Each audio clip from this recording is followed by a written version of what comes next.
청년 정치인의 시원한 시사 토론 사이다 더.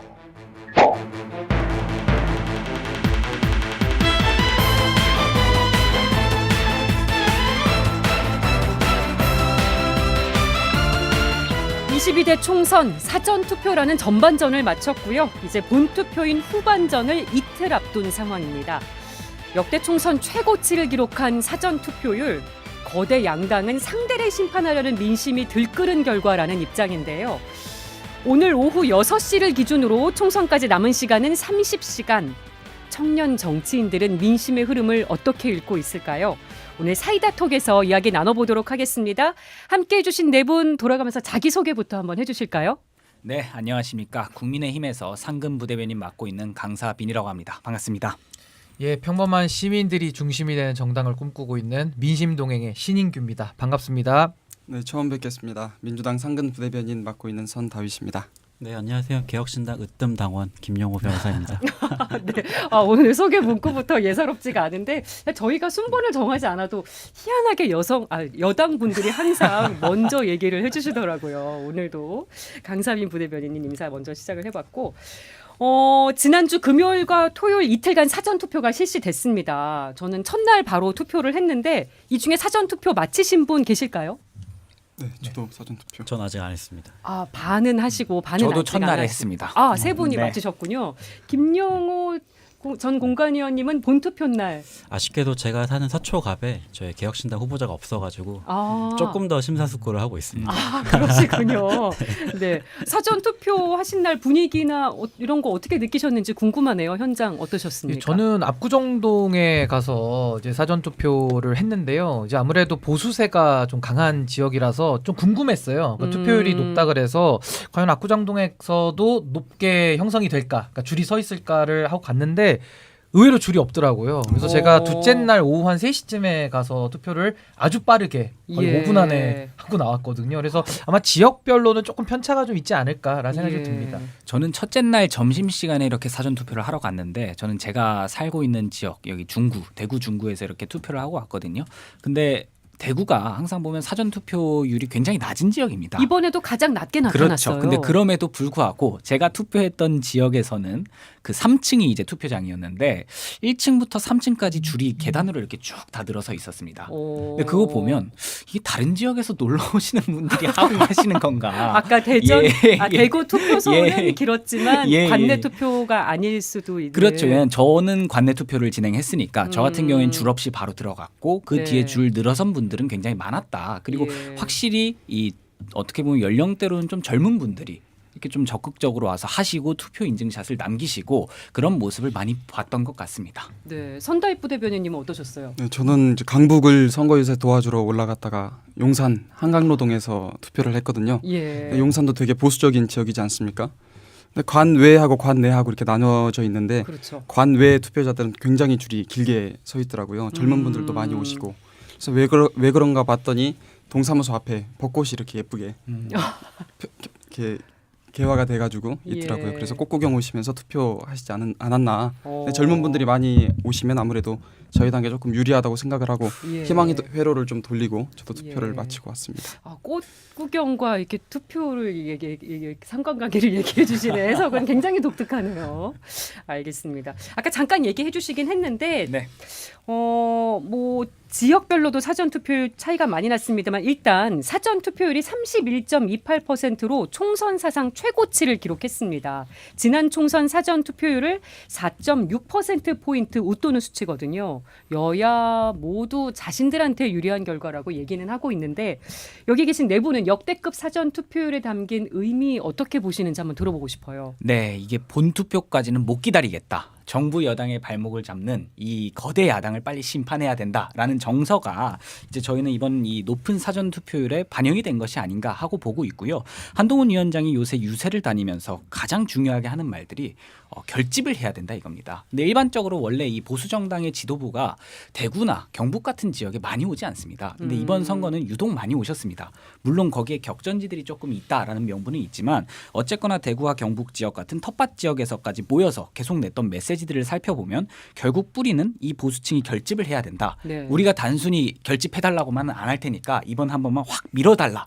이런 내용들이 담겨 있었습니다. 확실히 근데 그런 부분들이 조금 어떻게 보면 사전 투표율에도 반영이 되지 않았나. 네. 그 한동훈 위원장이 자기 믿고 사전 투표해도 된다라고 말하지 않았습니까? 그리고 이번에 사전 투표 관련해서 장치들이 굉장히 많이 설치돼 있습니다. 네. 그러니까 지금까지 사전 투표에서는 뭐 일부 조금 보수층에서는 걱정, 우려가 많았던 것 같은데 그런 부분도 현재 제도적으로 좀 해소된 부분들이 있다 보니까 오히려 사전 투표율이 또 올라간 거다라고 네. 보기도 하고요. 일단 우리 당에서는 굉장히 고무적으로 해석하고 있는 상황입니다. 발목을 잡는 야당에 대한 심판이다 네. 얘기를 해주셨고 다른 분들은 어떻게 보셨을까요?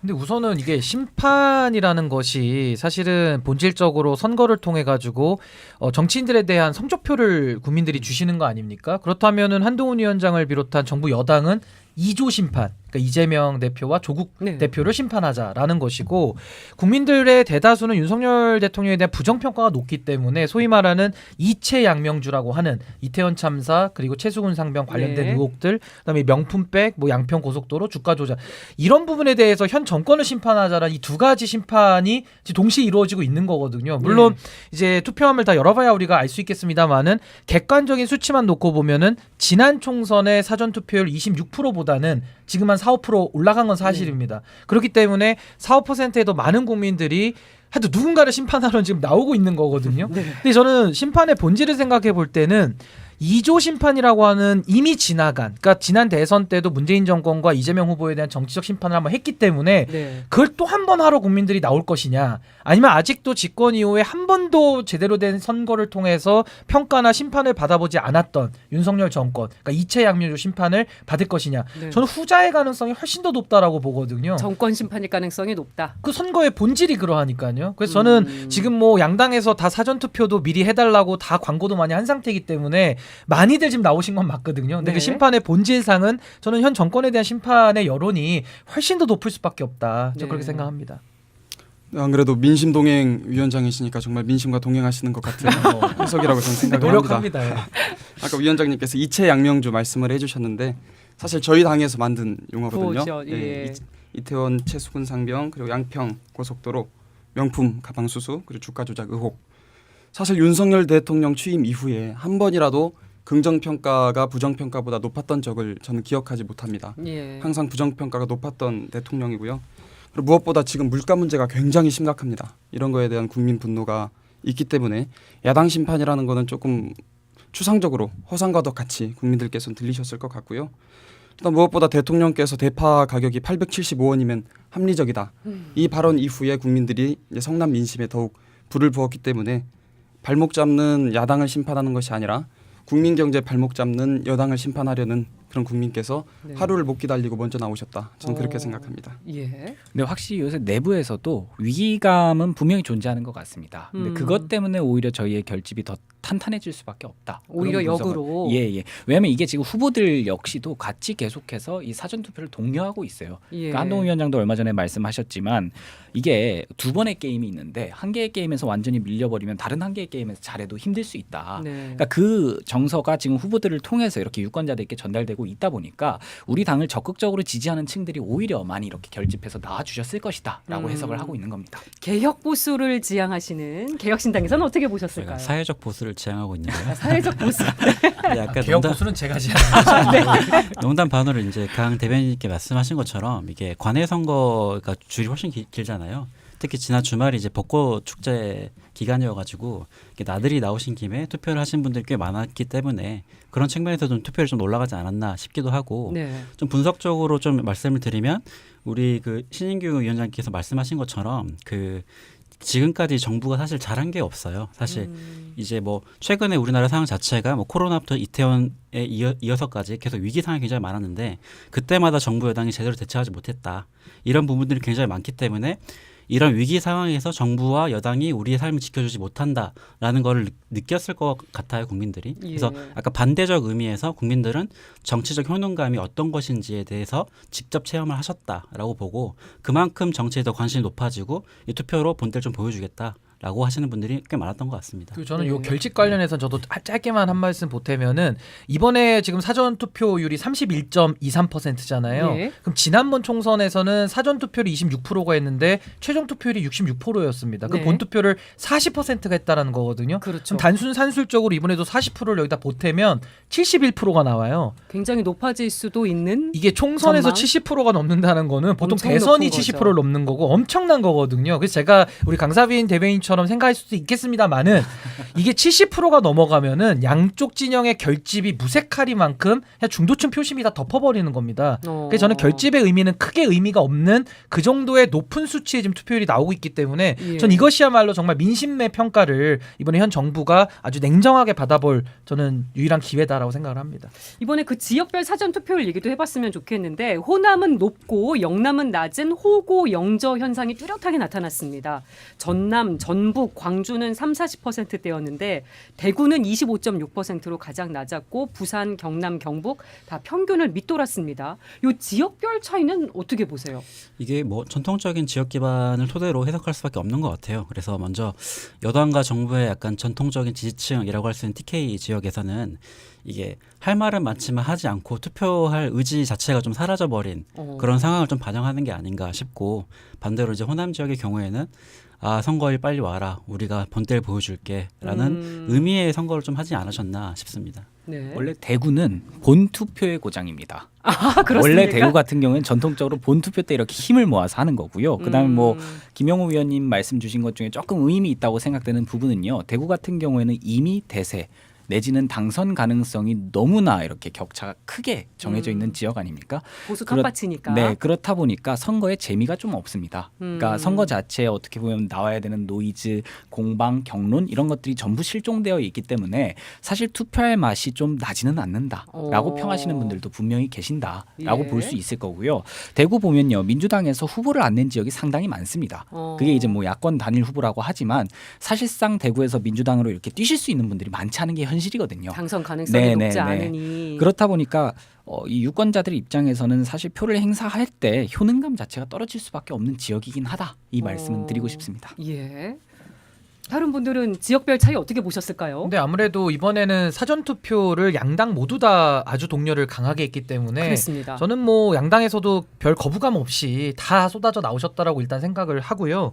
무엇보다도 이 지역 표심이 되게 중요한 것이 수도권에도 다 각 고향들이 있는 분들이 모여 사시기 때문에 지역의 여론이 중앙에도 많이 영향을 미치거든요. 예. 그럼 이번에 TK의 표심을 좀 봤을 때는 상당 부분 낮은 건 사실입니다. 이게 좀 단적으로 비교하자면은 지난 지방선거 때 2022년도 때 광주의 표심을 보시면요. 그때 투표율이 50%였는데 광주가 절반 정도밖에 투표를 안 했어요. 네. 그러니까 대선 이후에 야권 성향이 강하신 분들이 그냥 투표 자체 아예 포기해 버리신 거거든요. 나가지를 않으신 거죠. 네. 그래서 그런 영향일 가능성이 좀 매우 높다. 그리고 보수층에서는 지금 샤이 보수를 이야기하면서 투표장에는 나올 거야라는 막연한 지금 희망을 말하고 있는데, 샤이 보수가 그렇게 해서 나올 수도 있지만은 반대로 정말 부끄럽기 때문에 안 나와 버릴 수도 있다. 그 샤이는 어떤 부끄러움을 감추는 샤이가 아니라 아예 나는 부끄러워서 지지 못해주겠다라는 심판의, 그러니까 소극적인 차원에서의 심판으로서의 샤이일 수가 있다라는 예. 생각이 전 들어서 이번에 안 나온 것은 저는 보수층에서 그렇게까지 국민의힘에서 동료를 했는데도 안 나왔다라는 것은 매우 저는 좀 여권 입장에서는 좀 불안 요소로 좀 받아들여야 되지 않는가라는 예. 생각이 좀 듭니다. 저는 김 위원님 말씀이 좀 와닿았는데요. 제가 어느 지역에나 다 지원 유세를 가서 마이크를 잡으면 이번 선거의 본질은 윤석열 정권 심판이다라는 말씀을 굉장히 강조해서 드립니다. 네. 근데 이건 저만 하는 얘기가 아니라 많은 국민들께서 동의를 하시는 것 같아요. 그래서 뭐 다 비슷하게 평을 해주셨는데, 아무래도 호남은 윤석열 정부에 대해서 조금 부정평가가 높은 지역이고, 그리고 대구, 경북, 그리고 PK 지역은 윤석열 정부에 조금 호의적인 지역이기 네. 때문에 정권 심판의 어떤 열기에 따라서 그 고저에 영향을 미친 것 아닌가라고 생각을 합니다. 네. 근데 조금 우리가 눈여겨봐야 될 것은, 이번에는 국민의힘에서도 아까 말씀하셨다시피 사전투표를 굉장히 독려를 했기 때문에 저희 입장에서는 무조건 유리하다 이렇게 보기는 조금 어려운 상황이죠. 네, 이제 사전 투표가 워낙 좀 몇 년이 지나다 보니까 익숙해져서 진영과 상관없이 높아진 거 아니냐 이렇게 보시는 분들도 꽤 있긴 있더라고요. 이 얘기를 또 하지 않을 수가 없습니다. 대파 얘기. 중앙선거관리위원회가 이번 사전 투표에서 대파를 정치적 의도가 있는 표현물로 간주해서 투표소 반입을 제안했던 건 어떻게 보셨습니까? 먼저 이게 이제 공직선거법 제 166조에서 이 사전투표소 또는 투표소 안에서 특정 정당이나 후보자를 지지 또는 반대하는 운동을 하거나 선거에 영향을 미칠 우려가 있는 표시를 할 수 없다라고 규정을 하고 있기 때문에 선관위는 당연히 원칙적으로 이 특정 정치적 의도를 주는 퍼포먼스 자체를 좀 제한할 수밖에 없었을 것 같아요. 그런 의미에서 뭐 대파를 뜬금없이 헬멧에 붙이고 선거 투표를 하러 들어간다. 이거 당연히 정치적 의도가 있기 때문에 제재를 할 수밖에 없고 단순히 장바구니에 있는 대파가 장바구니에 있다면 이것까지는 우리가 정치적 의도를 해석할 수는 없다라고 봐서 허용한다라는 취지인 것 같아서 저는 선관위 입장 자체가 기본적으로 좀 이해가 되는 편입니다. 그래서 네. 워낙 최근에 이제 대파 이슈가 전 국민을 다 강타했기 때문에 그런 의미에서 선관위도 이런 부분에 대해서는 좀 원칙적인 입장을 좀 낼 필요도 있다라고 저는 보입니다. 원칙적이라고 말씀하셨지만 민주당 이재명 대표는 파틀막이라고 얘기를 했더라고요. 그렇죠. 저는 이번 정권을 조금 요약해서 말하면 긁어부스럼 정권이다라고 생각을 하거든요. 이게 굳이 문제를 안 삼으면 그냥 넘어가는 일을 계속 들쑤셔서 문제를 좀 키우는 측면이 있는 것 같습니다. 윤석열 대통령께서 대파 하나 750원. 근데 이거를 또 인삼도 아니고 대파 한 뿌리를 얘기한 것이다. 이렇게 말을 바꾸고 명품백 수수를 명품백 수수라고 하면 되지. 굳이 파우치로 바꿔가지고 언론이 다 팩트 체크를 하지 않았습니까? 그래서 이게 초보 정권, 아마추어 정권의 특징이 아닌가 저는 그렇게 생각을 하고요. 한강노동에서 제가 사전투표를 했다고 말씀을 드렸는데 용산에서 하셨다고. 1층에서는 굉장히 조금 혼잡스러웠습니다. 분위기가. 근데 4층에 올라가니까 굉장히 조용하더라고요. 이게 우리 국민의 시민 성숙도를 보여주는 한 단면이다라고 생각을 하는데 과연 투표장에 대파를 들고 가는 사람이 얼마나 있을지를 한번 물어보고 싶어요. 천에 하나 만에 하나 있을 일을 이렇게 자꾸 좀 키워서 결국 긁어부스럼이다. 국민 분노만 일으키는 게 조금 저는 유감스럽습니다. 근데 우리 선다이 대변인님이 방금 이렇게 정치적인 메시지를 말씀하시면서 대파에 대한 언급을 하시지 않았습니까? 이게 어떻게 보면 이 대파 자체가 정치적 의도를 가질 수밖에 없다. 지금 상황에서 그거를 오히려 반증으로 이렇게 보여주신 겁니다. 예. 아까 우리 김영우 위원님께서 설명을 잘 주신 것처럼 투표소 내에서 정치적 의도를 가진 퍼포먼스가 이루어지면 안 되는 거거든요. 그 원칙에 맞아서 지극히 상식적인 결정을 한 것이기 때문에 네. 이것을 가지고 또 정쟁의 소지로 삼는 건 우리 중앙선관위가 너무 힘들지 않을까 하는 생각이 좀 듭니다. 예. 선관위가 좀 힘들다고 말씀을 하셨는데 죄송합니다. 짧게 하겠습니다. 근데 저는 국민의힘의 태도가 좀 아쉬운 게 국민의힘이 또 이걸 받아쳤더라고요. 일제 샴푸라든지 표창장을 들고 가는 건 그런 얘기도 괜찮은지 했습니다. 질의하겠다.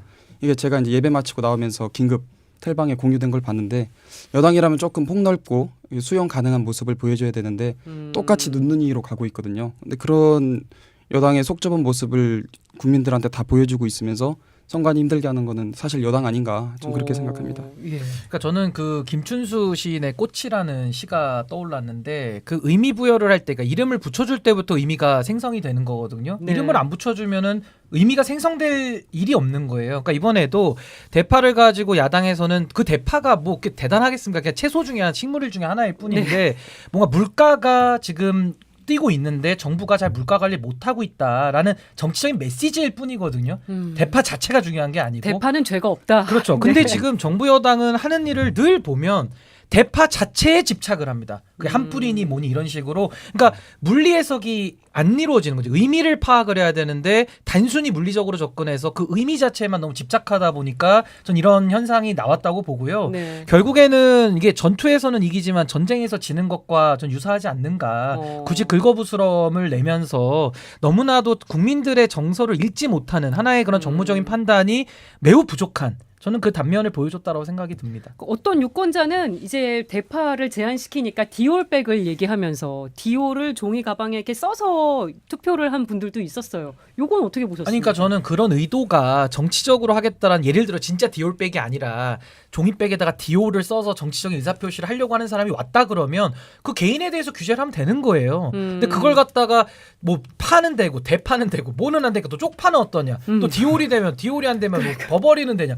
막 이런 식으로 가는 거거든요. 계속 얘기가 나왔죠. 그러니까 이런 식으로 국가기관이 운영되거나 선거를 운용할 수는 없다. 그것은 그 현장에 왔을 때 선관위 직원들이 그거 판단하라고 가 있는 거예요. 네. 그 현장에서 제지하고 하면 될 일을 갖다가 긁어부스럼을 내가지고 아주 촌극을 빚고 있기 때문에 전 오히려 정부 여당의 불리한 이슈를 스스로 더 키워내고 있다. 이건 매우 안 좋은 정치적 판단입니다. 근데 이건 선관위 같은 경우에는 어쨌거나 정부 기관이지 않습니까? 그리고 네. 우리의 선거를 공명하고 정대하게 관리해야 되는 의무를 지닌 정부 기관이기 때문에 원칙적으로 접근 접근을 할 수밖에 없다. 근데 여기에서 어떻게 보면 정무적인 잣대를 들이미는 것은 조금 말이 맞지 않다라고 생각을 하고요. 네. 어쨌거나 원칙적으로 우리가 아까도 말씀 주셨지만 그 개개인의 판단보다도 지금 대파를 들고 투표소에 가자 뭐 이런 SNS 상의 어떻게 보면 뭐 움직임도 있지 않습니까? 예. 이런 상황 속에서 그걸 사전에 대처하기 위한 원칙적인 대응은 필요했다라고 저는 생각을 합니다. 그리고 네. 그런 의미에서 이제 감히 그냥 국민들께서도 이 자신의 정치적 의사가 중요한 만큼 다른 사람들의 약간 투표의 자유나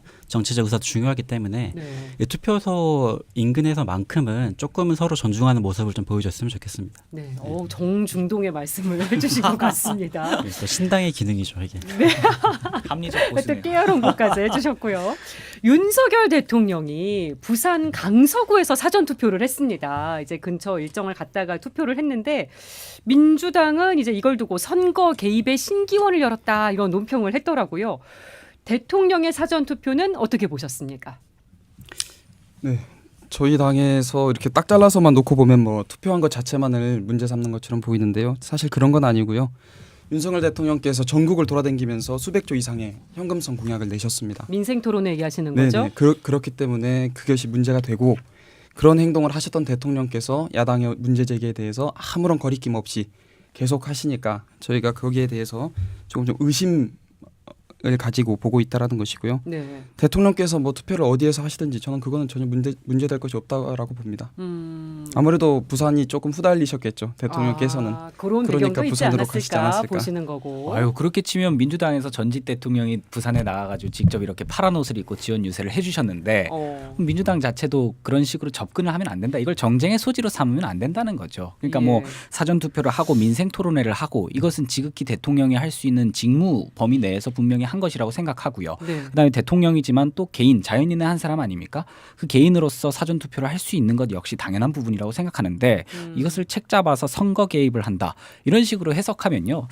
지금 민주당의 문재인 전 대통령의 행태에 대해서는 어떻게 설명을 할 것인지 전직 대통령도 국민들의 통합을 해야 되는 의무를 지니고 있지 않습니까? 근데 국민들을 통합하고 규합해야 되는 사람이 파란 옷을 입고 가가지고 선거 유세를 한다고 하면 이거는 또 어떻게 이제 비판을 하실 건지 네. 그런 부분은 좀 저희가 묻지 않을 수가 없죠. 자, 요거는 이제 두 분이 또 싸우실 테니까 제가 그냥 말씀을 해서 네. 정리해 드리면은 당연히 문재인 대통령이 파란 옷 입고 다니는 거 저는 정치적 비판 받아야 될 부적절한 행동이라고 생각합니다. 예. 그렇게 하시면 안 돼요. 근데 그것과 현직 대통령이 공무원 신분에서 정치적 중립이라는 실정법상 의무를 부담하는 대통령이 그런 오해를 사는 거는 차원이 다른 문제거든요. 그러니까 저는 대통령이라고 하면은 이번 사안에서도 부산에 가는 데는 이유가 있겠죠. 대통령이 동선은 그 자체가 메시지거든요. 예. 그렇다면 부산 민심이 좀 여러 가지 어렵다는 보고를 받고 뭔가 의미를 부여하기 위해 가지 않았겠습니까? 근데 또 갔는데 또 김건희 여사는 동석을 안 했어요. 그 대통령 부분도 주목이 혼자서 됐어요. 아주 이례적인 투표를 했거든요.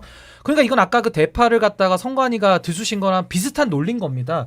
굳이 그냥 대통령께서 예를 들어 김건희 여사랑 조용히 그 현장 일정 가시더라도 그 가시기 전에 용산에서 동사무소 가셔가지고 김건희 여사랑 조용히 투표하고 일정 보러 가셨으면은 이런 논란이 아무것도 없는 거거든요. 근데 굳이 부산에 혼자 가셔가지고 김건희 여사도 없이 거기서 투표를 하니 이런 논란들이 나오는 건 또 마땅하고 전 이걸 네. 또 과도하게 정쟁화하는 것까지는 전 바람직하지 않다 이렇게 생각합니다. 개혁신당 입장도 궁금합니다.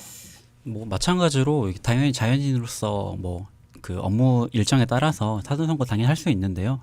특히 이제 부산에 사실 이번 정부와 여당이 지은 원죄가 사실 엑스포 유치 실패부터 해서 여러 가지가 좀 있기 때문에 그래서 부산 민심 자체가 굉장히 요동치고 우리나라에서 두 번째로 인구가 많은 곳이기 때문에 그런 부분에서 약간 부산 민심 좀 다스리기 위해서 좀 다잡기 위해서 그 부산에 일부러 좀 일정 짜셔가지고 사전 선거를 좀 투표를 하신 게 아닌가. 그런 의도가 그런 없진 않아 의도가 보인다는 말씀. 살짝 보인다라고 말씀드리겠습니다. 그리고 여기에 대한 또 하나의 알리바이는 김건희 여사랑 같이 투표를 하기 싫기 때문에 그것도 오히려 주목이 서울과 됐잖아요. 가장 먼 곳으로 떨어져서 투표를 한 거 아니냐라는 거리적으로도? 해석도 있거든요. 그러면 이해가 되잖아요. 부산에 가셨기 때문에 그러면 배우자인 그 영부인인 김건희 여사는 못 나왔겠구나라는 그런 또 스토리 복선을 만들기 위해서 부산에 간 거 아니냐. 그러니까 제가 아까 드린 말씀대로 이러저러한 해석들이 붙을 수밖에 없기 때문에 물론 억울하시겠습니다만은 그 논란을 피하기 위해서는 용산에 가서 두 분이 투표하시는 것이 가장 자연스러운 것이다. 네. 근데 그걸 이례적으로 깼기 때문에 오히려 논란이 더 생기는 거 아닌가라는 생각이 좀 듭니다. 여기서 꼬리 질문 하나 더 드리려고요. 조국혁신당 조국 대표가 윤 대통령이 사전 투표를 한 그 투표소에 가서 사전 투표를 했습니다.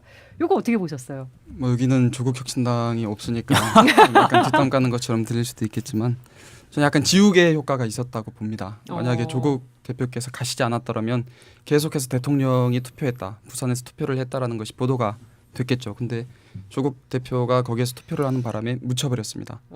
그리고 일단은 윤석열 대통령께서는 거기서 투표하셨는데 조국도 같은 장소에서 투표를 하게 되면 선명한 대립각을 또 세울 수가 있죠. 내가 윤석열과 싸우는 사람이다. 네. 내가 적임자다라는 메시지를 주고 싶었던 것 같고요. 그리고 무엇보다 조국 대표가 이런 말을 했어요. 저는 저희 집안은 경상도에서 나고 자랐고 내가 묻힐 곳도 경상도다. 네. PK 출신 정치인으로서 본인의 입지를 좀 다잡기 위해서 가지 않았나라고 저는 봤습니다. 그럼 조국 대표로서 나름 전략이 성공했다고 보시는 저는 건가요? 성공했다고 봅니다. 이제 대권 가도를 준비한다라고 저는 생각이 딱 들었습니다. 대통령과 대립각을 예. 이렇게 형성해서 어떻게 보면 지금 이제 공표되고 있는 여러 여론조사 수치들을 보면 사실 조국혁신당의 돌풍은 조금 무서운 수준입니다. 그 얼마 전에 뭐 다른 여론조사에서는 실제로 국민의 미래를 이긴다라는 조사까지 나오기도 했고 네. 상승세가 정말 가파른데요. 결국 이 조국혁신당의 조국 대표가 그럼 과연 이 다음에 어떤 정치적인 행보를 걸을 것이냐 하면 많은 분들이 뭐 대권 가도에 대한 이야기를 하지 않습니까? 그걸 좀 준비하기 위해서 지금부터라도 윤석열 대통령과의 어떻게 보면 이 대척점을 좀 확실히 세우고 있다. 네. 그리고 그 전략은 조금 성공했다고 보는 게요. 이 윤석열 대통령 같은 경우에는 어떻게 보면 검찰 출신이고 네. 그 지금 조국 혁신당에서 가장 메인으로 내세우고 있는 게 검찰 개혁을 또 내세우고 있지 않습니까? 그렇죠. 그런 효과들을 톡톡히 누릴 만한 조건들을 만들어 나가고 있는 중이다라고 저는 보고 있고 이 정부적 판단 자체는 정말 좀 어떻게 보면 다른 당이지만 굉장히 좀 똑똑하시다라는 생각도 들고요. 물론 그렇다고 이제 뭐 조국 혁신당의 조국 대표가 하는 여러 행태들을 정당화한다는 게 아니고요. 예. 이제 평론하면서 보면 전략상으로 예, 보면 예, 예. 그렇다는 말씀이시고요. 질문이 그러니까요. 예. 네. 그래서 그 조국 대표 이야기가 좀 나와서 그런데 조국 대표께서 이제 2심의 실형을 선고받으시고 약간 보석으로 나오시면서 보석이 아니라 그 불구속 상태에서 재판이 진행되면서 예. 비법률적인 방법으로 명예를 회복하겠다라는 말씀하셨는데 지금 상황에서는 이미 명예 회복을 하신 것 같아요. 네, 그래서 이미 정치적으로 명예 회복을 하셨고 이 다음에 어떻게 또 행보를 이어가실지 모르겠지만 그만큼 이 조국이 대표하는 그 불공정과 비상식이라는 것 자체가 윤석열 대통령에 대한 심판을 더 압도하기 때문에 그런 의미에서 얼마나 지금 이 여당과 정부에 대한 불만이 국민들 앞에 좀 서려 있나 좀 보여주는 것 같습니다. 저는 네. 여기서 이제 의문의 일패가 사실은 민주당의 전 이재명 대표라고 생각을 하는 게 예. 결국에는 조국 대표의 저런 기민하고 좀 센스 있는 정치적인 그런 활동 때문에 결국은 윤석열 대통령과 조국이라고 하는 이 대립각을 가장 선명하게 보여준 효과를 다 가져갔고요. 네. 또 하나는 지금 반윤이라고 하는 이 이슈가 이번 총선의 가장 지배적인 이슈인데 반윤의 포지션에서도 가장 큰 그 주도권을 지금 조국 대표가 더 가져가게 되는 사전 그런 투표 효과를 장소까지. 그렇죠 누리게 됐기 때문에 결국에는 국민의 미래가 피해를 볼 건 별로 없어요. 근데 이제 민주당의 위성정당은 반윤 경쟁에서는 조금 더 선명성이 떨어질 수밖에 없기 때문에 이제 조국 대표가 반사 이익을 많이 누릴 수밖에 없다라는 생각이 좀 듭니다. 예. 네, 의견 동의하는 부분도 있고요. 그런데 조국 대표가 맨 처음에 취임하시고 나서 저희 당에 찾아오셨을 때 우리는 지역구에서 후보되지 않겠다라고 말씀을 하셨기 때문에 이 대표가 전략적으로 역할 분담을 한 것 같아요. 네. 그래서 최전선에서 조국 대표 싸우니까 이제 현장을 돌면서 후보들 지원하는 것은 이 대표가 하는 것 같습니다. 네. 사전 투표 얘기를 마무리하면서 최종 투표율은 어떻게 예측하시는지 코멘트 들어보고 다음 주제 넘어가겠습니다. 저는 70 가까이 될 거라고 봅니다. 70까지 이게 굉장히 뭐, 높게 나올 것이다. 이게 사실 총선 생각하면 70 같은 경우에 어떻게 보면 꿈 같은 수치거든요. 진짜 굉장히 높은 거죠. 높은 수치지만서도 지금 양 당의 어떻게 보면 대립이 지난 4년 동안 끝장을 봤다. 21대 국회 말하면 어떤 분도 만족을 하시는 분들이 없습니다. 네. 그러니까 야당 같은 경우에는 계속해서 정부 여당의 발목을 잡아왔고 뭐 여당 역시 협치가 조금 부족했습니다. 그런 어떻게 보면 정치적 온갖 피로감 그다음에 효능감 제로인 상황 속에서 우리 국민들이 정말 본인의 주권 행사를 통해서 네. 이 정치권을 어떻게 바꿔나갈 수 있을지 고민하는 한 해였다라고 생각하고요. 그 결과가 높은 투표율로 증명될 것이다라고 저는 보고 있습니다. 네. 다른 분들은요? 네, 저도 뭐 거의 70 혹은 70을 넘을 수도 있다라고 좀 낙관적으로 보는데요. 일단 이번 선거를 이끌었던 인물은 아까 우리 위원장님 말씀하셨지만 한동훈과 조국 같습니다. 네. 그 전까지는 사실 윤석열 대통령은 긍정평가보다 부정평가가 항상 앞섰던 사람이지만 정당 지지율에서는 민주당이나 국민의힘이나 큰 차이를 보이지 않았거든요. 그래서 사실 윤석열에서 한동훈으로 얼굴만 바꾸니까 민주당이 굉장히 어려워질 거라고 많이 예상들 하지 않았습니까? 근데 조국 대표가 등장하면서 판이 완전히 바뀌었단 말이죠.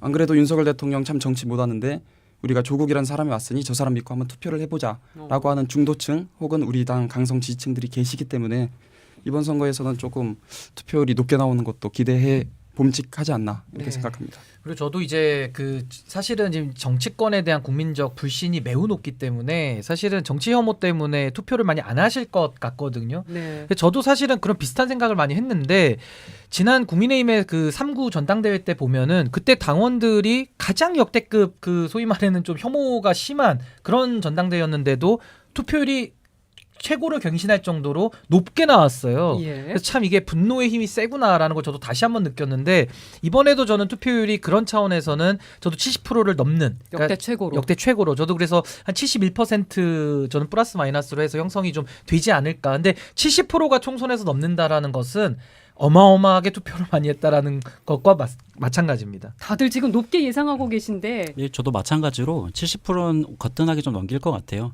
그만큼 이제 그 최근에 우리나라 상황 자체가 좀 녹록치 않았고 위기 상황도 굉장히 많았기 때문에 그 순간순간에 정부 여당이 제대로 대처하지 못한 부분에 대한 불만들이 70% 이상의 투표율로 좀 표출될 거다라고 생각됩니다. 네.